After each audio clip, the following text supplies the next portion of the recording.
Father, how does this intro make sense? What do you mean, how does this make sense for an intro for Casino Royale? It is a James Bond film and we are playing some sort of Magic/Yu-Gi-Oh match. A big component of the movie is the card game and poker. And since we don't have poker, I figured we could play a game of this. This is dumb and no one will like this. You know what? I don't understand why you're going to make this so difficult. Okay, since you wish to continue down this path, I play my Dark Magician in attack mode and attack your life points directly. Enjoy the Shadow Realm, bitch. You know what? Fine. I'll go to the Shadow Realm. I don't even care. All my mana is tapped anyway, and this intro's dumb, Foxy, and I don't know why you thought of it. But this was not my idea. Stupid dog. Don't be that way, Father. Hey there, Internet Best Boys. Welcome back to the channel. As always, I'm Ray, and clearly I'm in a different place than before. It's because I moved. So for my first video review... Oh, sorry, Fox. So for my first video review back on the channel for a movie, let's talk about one of my favorite James Bond movies.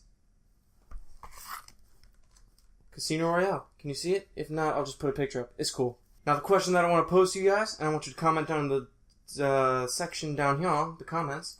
Foxy, you're being distracting. What's your favorite James Bond movie? Mine's this one. Anyway, I looked at my notes and realized I didn't write down what I thought the summary of the movie was. So I'm just going to read the back of the Blu-ray case, if that's cool with you guys. What's going on with my hair? I made a nub. Daniel Craig brings his gritty intensity to the role of James Bond in his first turn as Agent 007.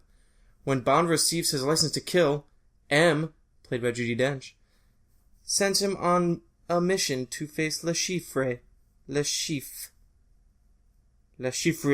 It's really up to interpretation. A ruthless and cunning financier who will teach Bond the most important lesson. Trust no one. I have notes here, too. Some old school, baby. And because I watched the movie on the plane when I came back from Disney. So to begin, the late Chris Cornell's intro song, You Know My Name, is probably my favorite for any of the Bond films. Definitely my favorite for any of the Daniel Craig films. Although Skyfalls and Spectres are also pretty good. I'm not a huge fan of the Quantum intro. Sorry, Jack White / Alicia Keys fans. The score is also really fantastic, and I really enjoy how they take the medley from You Know My Name and incorporate it throughout the film in a variety of ways. And then they don't use the classic James Bond theme song until the very end when Bond has matured into what we know him as for decades. Speaking of which, I cannot believe this movie's over a decade old.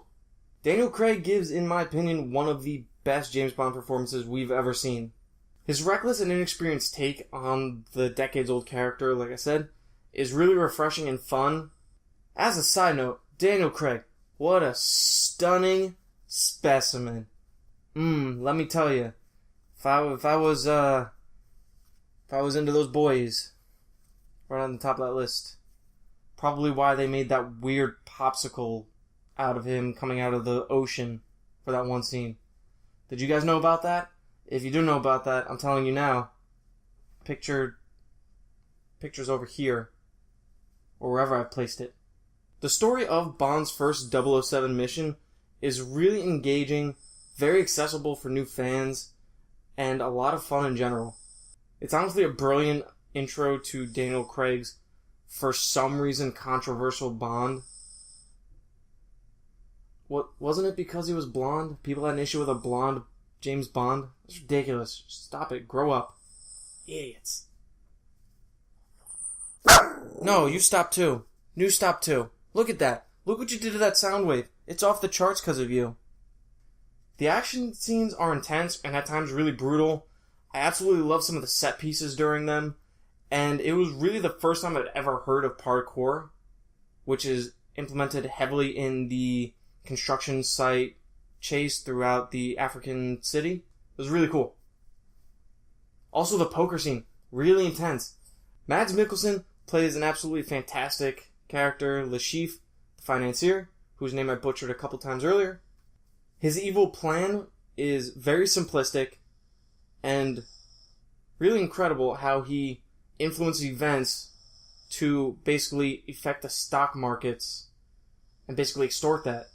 And then he also has quite possibly, at least from a man's or man-boy's perspective, the most brutal and cringy torture scene I've ever seen in a movie. Ever. And if you know what I'm talking about, that wicker chair scene, it still makes me flinch. I really want to learn how to do Le Chiffre's little coin flip thing that he does. I have no idea how that works, but I want to learn it. Eva Green plays Vesper Lynd, the Bond girl of the film, and it's very different from at least the Bond girls that I know of in the past, where she's intelligent and a strong character, and, much like the other Bond girls, extremely beautiful. I was really rooting for those crazy kids the entire time during the movie, because of how genuine their love story seemed, and the amount of chemistry that her and Craig had together was really great. Another really cool thing that the film does is they use the dialogue and the characters to explain to the audience what's going on during the poker scene, which I think is essential for this movie because there's a huge focus on it. If you know nothing about poker or what the game they're playing, the mechanics of it, then you're going to be completely lost as to what the stakes are in those moments and how everything's sort of working. And I really like that they used, what's his name, Mathis, and also like the expressions on the characters to illustrate what exactly is going on. So the movie is a little long. It's about 2.5 hours. Made the plane flight from Florida back up to Newark go by like nothing. Super enjoyable. But yeah, it's pretty long. You're in for a little bit of a ride. I think all the subsequent films aren't even 2 hours, and if they are, they're just slightly over.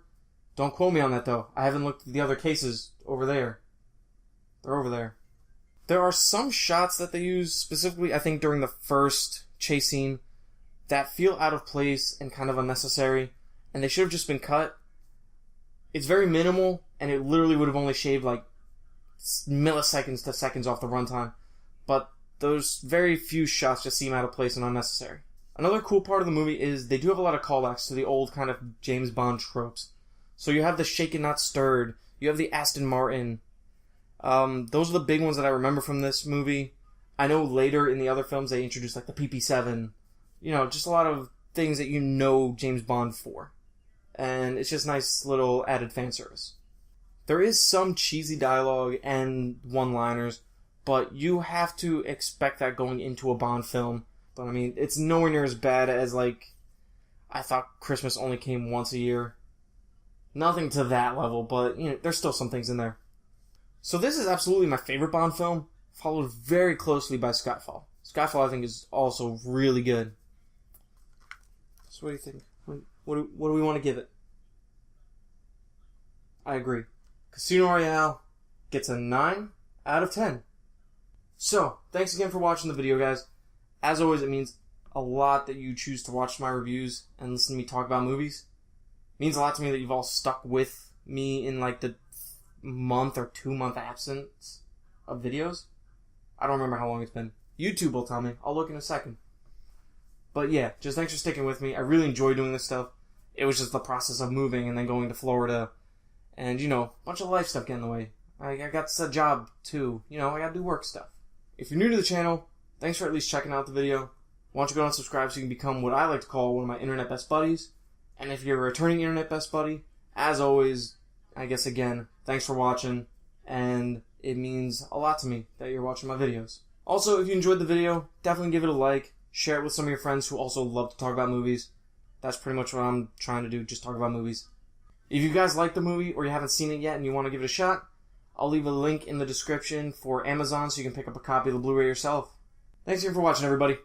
See ya.